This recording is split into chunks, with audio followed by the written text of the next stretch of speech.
Hi there, everyone, and welcome to UpNorthLive Unscripted at 6:30.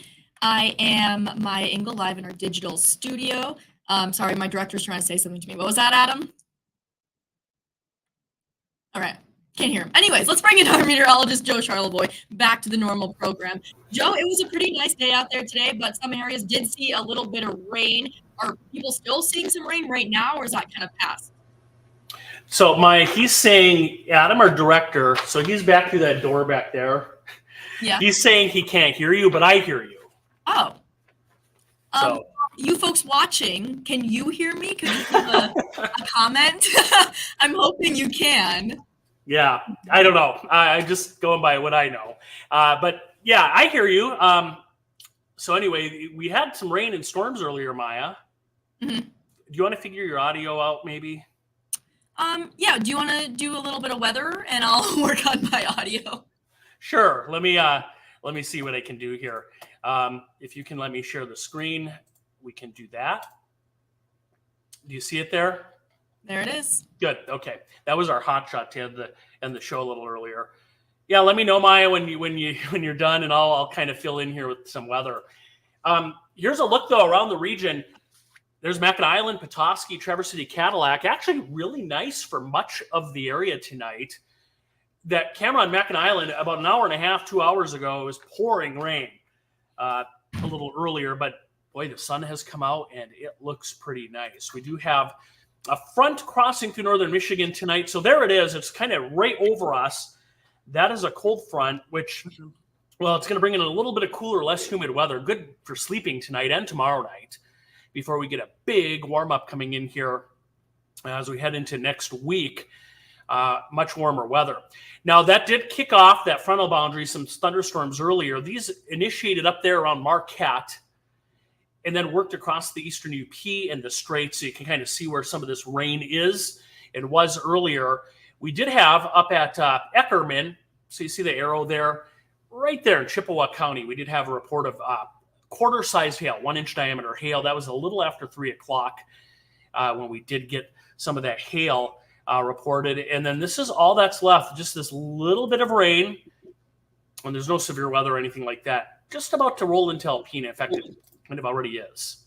So we'll zoom in here, give you a little closer look. Alpena, back toward Hillman. You can see that, some of the rain right there, and then extending offshore. Meanwhile, around the rest of northern Michigan, it's pretty quiet here. And then downstate, we have a severe thunderstorm watch from, now you can kind of see that, the far southern part of the state down into northern Indiana, quite a bit of severe weather down that way. But we are looking at what should be relatively quiet weather moving forward. So here's kind of a look at Stormcast, what we expect to as we move forward here. Dry weather tonight and a beautiful day tomorrow. The only thing is, if you see Cadillac there, we might see a couple spotty showers down that way. That'll be tomorrow during the day. So I put a few showers in. Otherwise, a mostly sunny day. It's going to be nice. A little bit of a north wind, not as humid. Gorgeous day for Friday. And then I'll go all the way out to Saturday, the start of the weekend. Partly cloudy skies on Saturday as we head into Saturday afternoon, Saturday night, looking good. And then watch Sunday.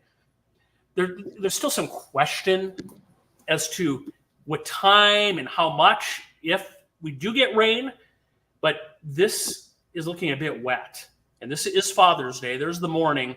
This is the leading edge of some hot air that's going to blow in here next week. We have a potential heat wave coming in, and you see this area of rain. So it's a bit unfortunate that it's coming in on Father's Day potentially, but we do have that chance for a little bit of rain during the day on Sunday. So here is the Father's Day weekend forecast. Saturday, 72 to 80, partly sunny and pleasant weather Saturday. Looks really good on Saturday. But then again on Sunday, that's when we have that chance for some rain up north, scattered storms to the south. Maybe just consider maybe, something indoors perhaps for Father's Day. As we get closer tomorrow, Saturday, we'll have a little better updated look at that. The other thing I want to point out is what's going to roll in here next week. So there's the jet stream, the blue and green cooler air, the reds right now. So as we get into early next week, you see the jet stream lifting north of us, way up toward Hudson Bay. and a big ridge rolls in here. Look at that. It's going to be hot through the entire eastern half of the country, from Dallas all the way up to Maine, including us here in the Great Lakes. That's through the middle of next week. So a hot week on tap. And if you're wondering, like, well, how hot is that? There's a look at Sunday. Keep in mind, that's Father's Day. We had that rain around the area, so a little cooler. But then we get into Monday. Look at that, 80s and 90s. Wow. Again, this is just a forecast. It may be a little cooler than this, maybe in a couple spots a tad warmer, but you get the gist of things. It's going to be hot. Mm-hmm. Look at the lows. I mean, this is Monday night into Tuesday. 70s, 90s as we head into Tuesday. Wednesday, look at that. Look at Detroit, by the way, 98 maybe next Wednesday. Take that actual number with a grain of salt. And then Thursday, that's when we start to see some cooler weather working. Look up in the UP, 50s up that way. Wow. Well, Cadillac will sit around 92. So hot weather next week is on the way in our extended forecast. Well, that's kind of the main story next week. Quiet tomorrow, nice day Saturday, chance for some rain on Father's Day. And then that hot weather blows in here. It's going to be muggy too, hazy, hot, humid. Tuesday, maybe an isolated thunderstorm. That would be fortunate to cool things down a little bit. And then as a front approaches Thursday, maybe the chance for some rain and a few thunderstorms then. I'm going to ask the control room, are we good to go or? Yes, I think we are good. So I want to thank Mark. He left a comment. He said, I can hear you on Facebook Live, but lost sound on my TV.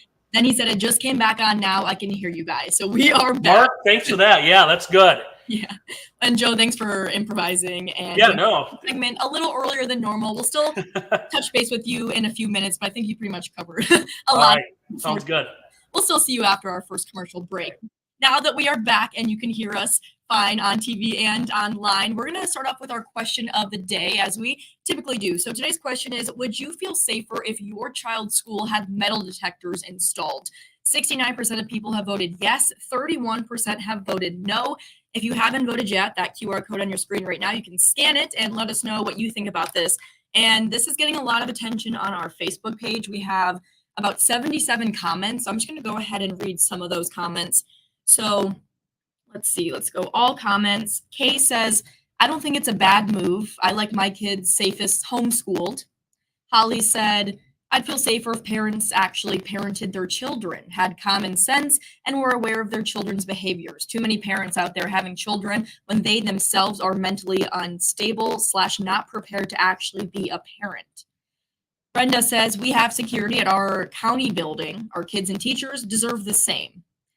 Raven said, I grew up out west. We had pat downs and metal detectors for every single person every single day.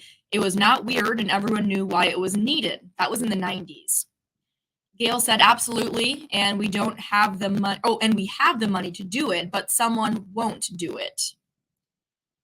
Shauna said, yes, to detect more than just guns, though. It's not all about that. It's about a human's intent, and they'll find other stuff like knives, swords, etc. It's the 21st century. We can't afford to do this instead of letting stuff happen. Dylan said, when I was in school, they would take your cell phones and hold them till after school if they caught you on your phone. Another kind of little off topic, but similar situation. Let's see. So like I said, 77 comments. So there is a lot of them. I just read a few of those. Trina actually just commented and she said, yes, I sure would. No question. They installed vape detectors. Why not spend money on something to save their lives? Vape detectors. That is very interesting. I have not heard about that. Trina, I'm curious of who is they? What school district is doing that? I know at my school, we did not have any sort of metal detectors. I'm curious if they do now, though. I graduated in 2016, so things have changed a little bit. But I know I'm not a parent, but if I were a parent right now, I certainly would feel safer if my child did have metal detectors. You really just never know. And the reason why this was our question of the day is because at Traverse City Area Public Schools, they held a safety and security training at West Senior High School today. I'm going to go ahead and show some pictures and videos from that. So this is something they do every year, and each year they kind of focus on a different topic. So this year's topic was about tornado drills and what they would do if a tornado does come and where they would go. So the high school, Traverse City West High School, served as a central location to bring in buses of people needing help with injuries and to reunite students with parents. But for the last couple of years, TCAPS has done this type of training to address other potential safety concerns, like I mentioned. So fire drills, lockdowns, that sort of thing. And at the end of the training, the school was given feedback on what went well and what needed to be improved. So very important. And I'm curious, this is not in our report today, but if this is something that was mandated or if TCAPS just wanted to do this on their own. I know schools do need to have a safety plan. So going back to what Trina said about installing vape detectors, I was at Sheboygan. That was very interesting. We're going to have to maybe look into that, and sounds like a potential story there because, yeah, if you're going to have vape detectors, why not metal detectors? But also, wouldn't vapes go off in a metal detector? Why not just have metal detectors in general? Vape detectors seem a little specific and maybe not the biggest issue at schools right now. But so I do want to show one other story, one of our top stories of the day, and this one is definitely an interesting story. Nancy says the voice is not working on TV. Adam, is that true? Are we? It's staticky, but it's working. Okay, so sorry about that, guys. We'll definitely work with our engineers to figure out what's going on and make sure that tomorrow things are hopefully better.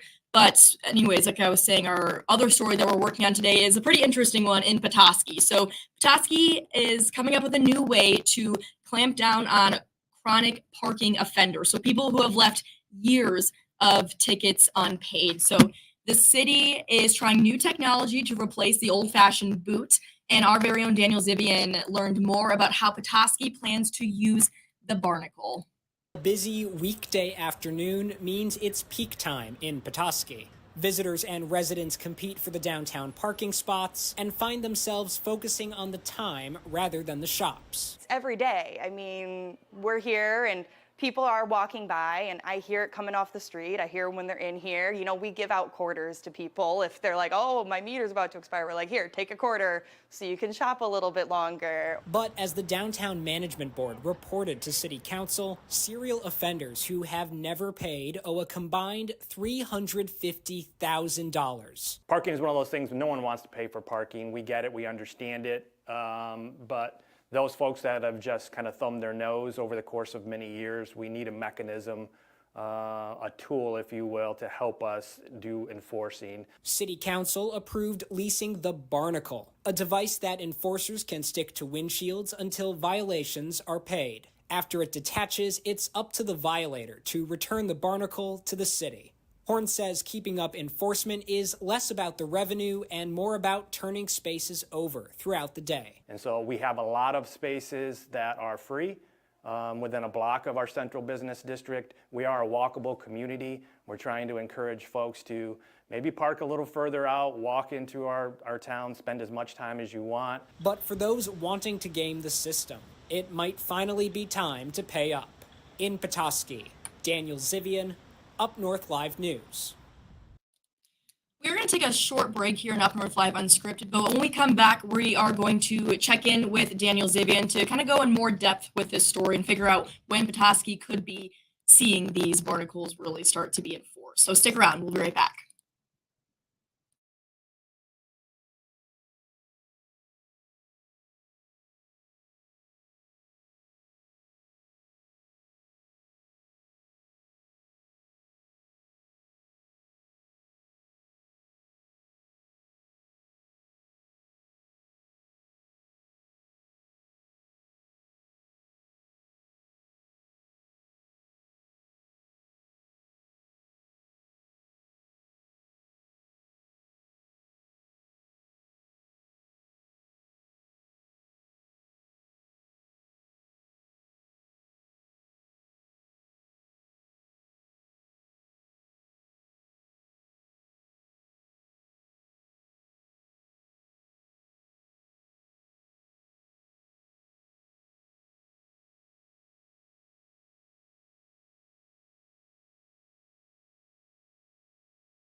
Welcome back to Up North Live Unscripted, and thanks for watching tonight. I know we're experiencing a few audio issues, so I appreciate everyone sticking around and just kind of pushing through it. Hopefully, we just resolve those issues. If anyone wants to leave a comment on if it sounds better or not, I'm really hoping it does. But we're going to bring in our reporter, Daniel Zivian, who today worked on that story that we just showed you about the new way Petoskey plans on enforcing parking tickets. So Danny, this is a very interesting method, and I know you talked to a few different people just out in the streets. How do you think the public is responding to this idea? Something in my throat there. Gotcha. No, thanks for having me on, Maya. It remains to be seen exactly how the public is going to react to this, but one impression I got, both in speaking to City Manager Shane Horn and also speaking to the Downtown Development Authority, is that they really want to emphasize that, this isn't for tourists coming into town and not paying the meter, or someone who maybe has had a couple violations but pays up on time. Mm-hmm. This is specifically for repeat offenders who have accrued a large debt, and it's not for those other situations. And they're very intent on alleviating that confusion from happening. So that's probably like the major takeaway. Maybe not the public's actual reaction, but definitely what's on the mind of the people working for the city and what they might be anticipating as far as a reaction could go. So the city doesn't have these barnacle devices yet, but when do they plan on getting them and starting to use them? I was given the time frame of later this summer. And it's interesting. It's sort of just a short-term lease, if you could think about it like that. I spoke on the phone before the package went out to April Sanders, who is I'm reading this off the screen here, Director of Parking, Mobility, and Accessibility at the Petoskey DDA. And she told me that $250 a month is what the city is paying. And that's just $250. That's not short for anything. Mm-hmm. $250 a month. And according to April, at least, and I didn't end up hearing this from the city manager himself, but according to April, it's a lease that could be terminated basically at any time. What Shane Horn told me is that the intention is to try it for about a year, see how they like it, maybe go with it permanently. So kind of a pilot project at first, just see how it goes. I haven't heard of this. Do you know of any other communities around northern Michigan who use this system? I haven't heard of other examples myself. It's quite possible that this is the first one in northern Michigan, but this company does seem to have a web presence. If you look up barnacle parking or barnacle immobilization, I had to do that because I had to contact them for permission to use footage of the device in action. I did not take that wonderful footage in a California parking lot. It seems to be a company that is growing in some notoriety with city people if it made its way up here. Again, there might already be an example up here, and if someone knows about that, I'd love to hear about it. Yeah. I just don't know specifically. And it'll be interesting if it does work out in Petoskey, if this will kind of start to become a norm in other communities around our area. Absolutely. The main advantage compared to the old-fashioned boot, as I put it, is simply the quickness of it. You're not waiting for a tow truck person or mechanic to come by, unscrew the thing, remove it. The onus is now on you. If you were in violation of a parking rule, you would go on your phone and you would go to you would scan this QR code and you would go to this website and you would pay there. And that's when the robot thing, the barnacle, would like unfold itself. As you saw in the footage, it unsuctions itself from the windshield. Like magic. And so it makes it, assuming that you're willing to pay right away over the internet and are able to do so, it's a lot quicker than a boot. That is the basic idea behind implementing this. And Danny, is there anything else that you want people to know about this that we haven't really talked about yet? Just something else in the story that City Manager Shane Horn mentioned. I think he was kind of saying this sort of in response to general parking concerns as we get into the very busy season in Petoskey. It was a weekday afternoon today. People were all over town. It's that time. And, he wanted to point out that there is free parking in Petoskey. It's just a couple of blocks out. And I can verify this. I live in Petoskey and I park there quite in those sorts of places quite a bit. I'll also point out, if you want to be strategic about it, you can park in the bayfront, which is lower level, go up the stairs past the Petoskey piano, and as long as it's a couple hours, that's free as well. But Shane Horn was basically emphasizing, like, this is a walkable community in his view, in the city's view. Nothing too wrong with getting up and moving, and you might still make it to your shop. That's the idea, at least. Sure. Well, Danny, thanks so much for joining us. I'm looking forward to when Petoskey actually gets these. I'm sure we'll be doing a story on how the system is working and how the public is reacting to this. So thanks so much for joining us again. Absolutely. We'll check back in on it.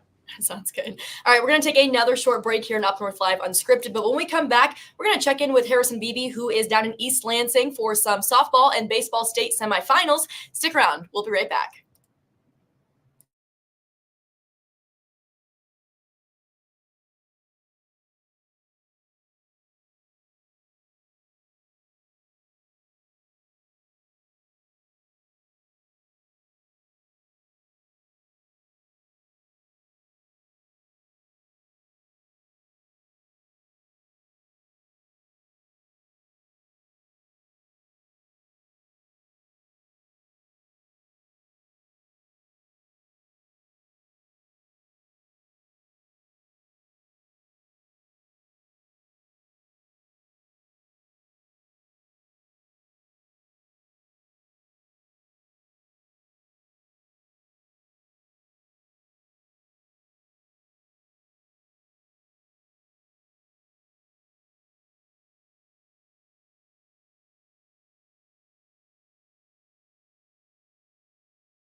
Welcome back, everyone. We are joined live now by Sports Director Harrison Beebe, live from inside his car in East Lansing. Harrison, I know it's been a busy day covering baseball and softball state semifinals. How's it going down there?